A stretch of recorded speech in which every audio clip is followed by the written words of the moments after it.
Hi, my name is Bob Roth, and I've been a teacher of Transcendental Meditation for over 40 years. I want to start right off with a very simple working definition of Transcendental Meditation. Number one, TM is a very simple technique. It's simple not because it's simplistic or a beginner's meditation, but because there's an elegant simplicity to the practice. Very profound, elegant simplicity to the practice. Number two, it's natural. There's no manipulation, there's no suggestion. Every human being can practice Transcendental Meditation as well as every other human being. Very simple to learn and very enjoyable to practice. Number three, it's effortless. Effortless in contrast to many other meditation techniques which involve concentration or control of the mind, trying to clear the mind of thoughts. This is completely effortless, as we'll see in a few moments. It's practiced 20 minutes twice a day, sitting comfortably in a chair with your eyes closed. It can be done, on a train. It can be done on an airplane. It can be done in a car if someone else is driving. But it can be it's just done sitting comfortably. It's a silent technique with your eyes closed. And this is what it's not. It's not a philosophy. I have no philosophy for you. When you learn Transcendental Meditation, no one's going to give you a TM philosophy of life. There's no philosophy whatsoever. It doesn't involve any change in lifestyle. You don't change your diet or anything. And the third thing is there's nothing to believe in. I want to emphasize that because sometimes people think, oh, when I learn to meditate, I have to believe in it for it to work. You can be 100% skeptical and the technique works just as well, the benefits are just as profound, as if you went into this thing thinking, oh, I believe in meditation, it's going to work. So there's no belief whatsoever. So to understand what Transcendental Meditation is, and to understand how it compares to other forms of meditation or self-development, I like to use the metaphor or the analogy of an ocean. You're on a small boat, you're in the middle of the ocean, out in the middle of the ocean, and all of a sudden you get these huge swells, these huge 40, 60-foot high waves, and you could think, oh my God, the whole ocean is in upheaval. Well, not really, because if you do a cross-section of the ocean, you see these little 40-foot high waves, and the ocean is like, in reality, a mile deep, and the ocean is active on the surface, but at the depth of the ocean, it is naturally silent. That's the nature of the ocean, active on the surface, silent at its depth. And the analogy is our mind. The surface of our mind is the active thinking mind. All the things that we're thinking about all during the day. It's like the waves on the surface of the ocean. And I like to call it the gotta mind.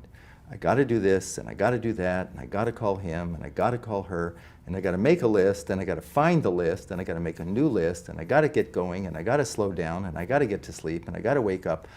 I'm sure everybody's had a gotta mind at some point.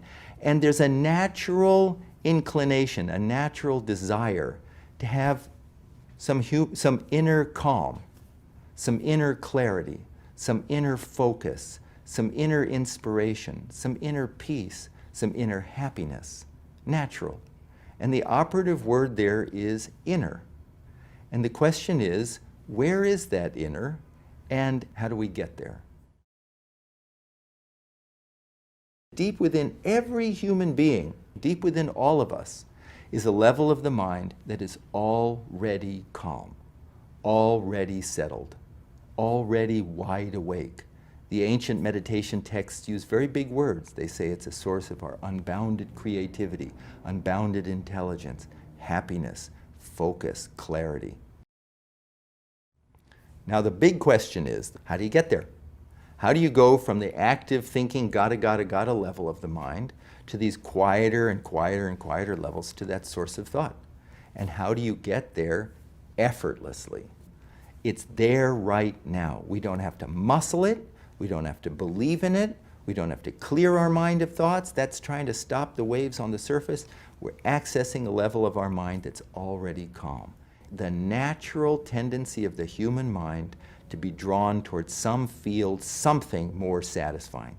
Absolutely spontaneously more satisfying. Inside is a field of great satisfaction. Source of thought, great, very charming field.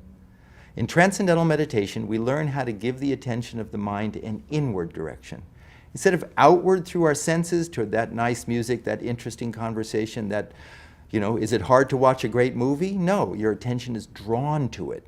So, but that all goes out through the senses. Now, like that cross-section of the ocean, we learn how to give the attention of the mind an inward direction, and automatically the attention is drawn, settled quieter and quieter and quieter levels, because quieter levels of the mind are increasingly more satisfying. Transcendental meditation is always taught one-to-one by a trained, certified teacher of TM. I need to emphasize that.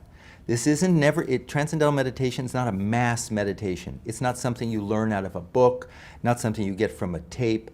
The technique is taught over 4 consecutive days of about an hour to an hour and a half a day over 4 consecutive days. And the first day, always one-to-one with a trained teacher of Transcendental meditation, certified teacher. And at that time, what you learn from your teacher is you're given a sound, the proper mantra, proper vehicle for you to settle down, and you're taught how to use it properly.